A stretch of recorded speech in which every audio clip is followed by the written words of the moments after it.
Ini saya ceritakan dulu mengenai tentang sanad ilmu. Karena kita mengambil suatu ilmu tanpa mengetahui sanadnya dari mana bahaya.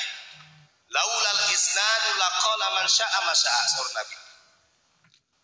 Kalau tidak ada sandaran sanad ilmu yang intisab kepada baginda Rasul, bahaya. Maka kadang-kadang banyak orang yang ngawur, cek Sunda teh bahaya nawa.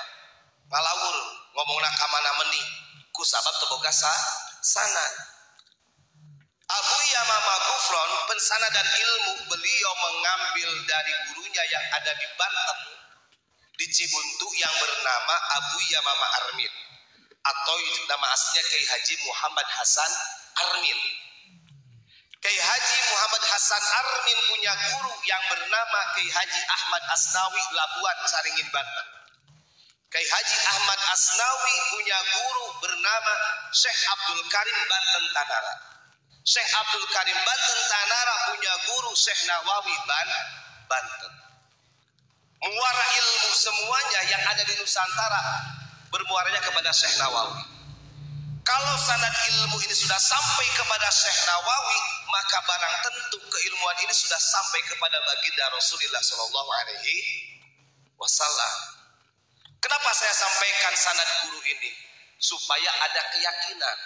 Selain kita mengamalkan, kita yakin ini bersanad sampai kepada baginda Rasulullah Shallallahu Alaihi Wasallam melalui guru-gurunya Abu Yamamah Ghufran.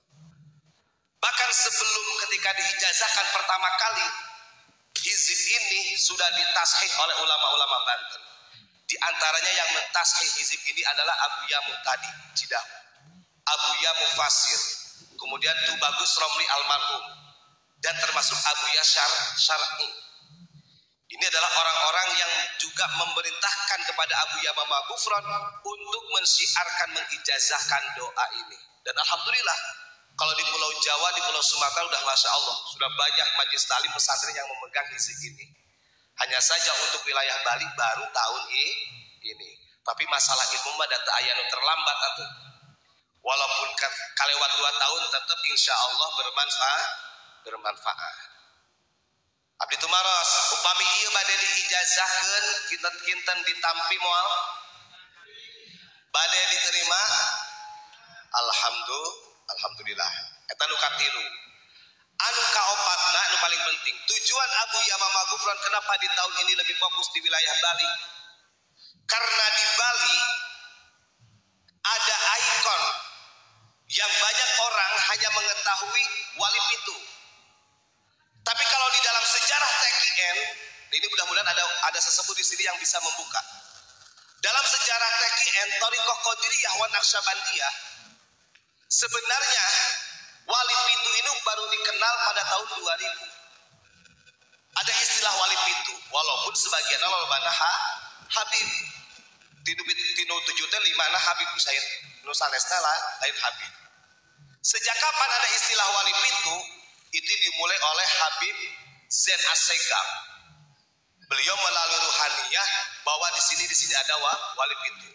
Dan itu mulai muncul ramainya Wali Pitu di tahun 2000. Tapi ada beberapa ulama-ulama thariqah yang tidak sependapat dengan hal itu. Kenapa?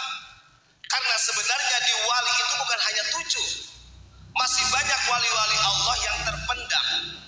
Termasuk di dalam kitab Fathul Arifin, karya Syekh Ahmad Khatib Sambas, mungkin ketua PCNU lebih tahu. Di dalam silsilah Thariqah Qadiriyah Naqsyabandiyah ada satu panduan. Namanya kitab Fathul Arifin, karya Syekh Ahmad Khatib Sambas Pontianak. Anjeuna gaduh murid nunamina Syekh Ismail bin Abdurrahim, orang Bali. Maka ketika ada orang mengatakan Bali jauh dari agama, sangat salah. Syekh Ismail bin Abdurrahim ini orang asli Bali, sebagai katib Syekh Khatib Sambas yang menulis panduan TKN, Thariqah Qadiriyah Naqsyabandiyah, namanya kitab Fathul Arifin. Nah, Abu Yamamah Ghufran itu memerintahkan kepada kita, kalau nanti di Bali siapa tahu kita masih bisa menemukan kerabatnya. Karena sampai dini hari belum ada yang menemukan makbarahnya. Kenapa demikian? Yaitu tadi, karena tertutup dengan adanya Wali Pitu, terbatasi. Maka ketika ada orang yang mengatakan siapa orang yang pertama kali menyebarkan Islam di daerah Bali, ada sebagian dari klan para habaib mengatakan adalah Habib salah. Saya katakan salah. Kenapa salah? Karena jauh-jauh hari ulama-ulama kita sudah berjuang di Bali. Itu yang harus kita pahami. Ya, bukan berarti kita menafikan mereka, tidak. Makanya mudah-mudahan dengan keberadaan Abu Yamamah Gufron selama 1 minggu di Bali bisa menemukan duriah-duriah dari Syekh Ismail. Kan itu kunci.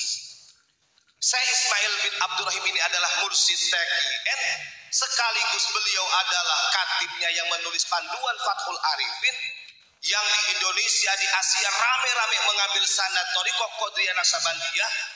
Tapi Syekh Ismail banyak yang tidak tahu, boro-boro baca tawasul, padahal semuanya rangkuman kaifiyah dzikir nafi isbat la ilaha illallah, kaifiyah dzikir ismu zat dinuhate lapan Allah, itu ada dalam Fathul Arifin.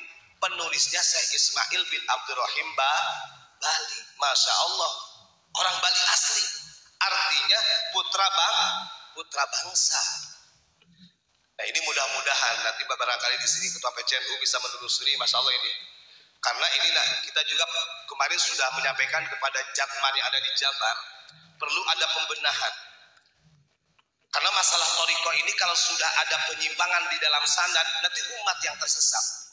Bahaya. Dolun mudilun bahasana sesatnya saskeun batur. Naudzubillahi min dzalik. Sok ana mah urang sudah sadayana kan dapat informasi dari mana saja. Dan saya meyakini pasti masih ada keluarga saya Ismail bin Abdurrahim yang sampai dini hari, jangankan kita, pangkat Jatman aja belum bisa menemukan. Karena tadi konspirasinya tertutup, terhentikan dengan istilah wali pitu tadi. Coba kalau kita sadar, masih banyak wali-wali Allah yang ada di Bali. Yang paling fundamental yang harus diungkap pertama kali adalah Syekh Ismail bin Abdurrahim, putra Bali, mursyid TKN yang menjadi katib Syekh Khatib Sambas. Itu dari abad 17-18, Masya Allah. Nah itu ya, itu ada 4 tujuan Abu Yamamah Gufron ke sini. 1, silaturahim. Yang kedua, mengijazahkan. Kemudian yang ketiganya juga ingin bersilaturahim dengan warga masyarakat di sini. Dan terakhir yang keempatnya adalah mudah-mudahan dengan keberadaannya di Bali kita bisa menjejaki min silsilatil masyayikh Qadiriyah wa Naksabandiyah. Mangga urang kawitan ijazahna satu acana, mangga urang maos syahadat sakali sareng istighfar. Mangga istaghfiru rabbakum innahu kana ghaffara, astaghfirullah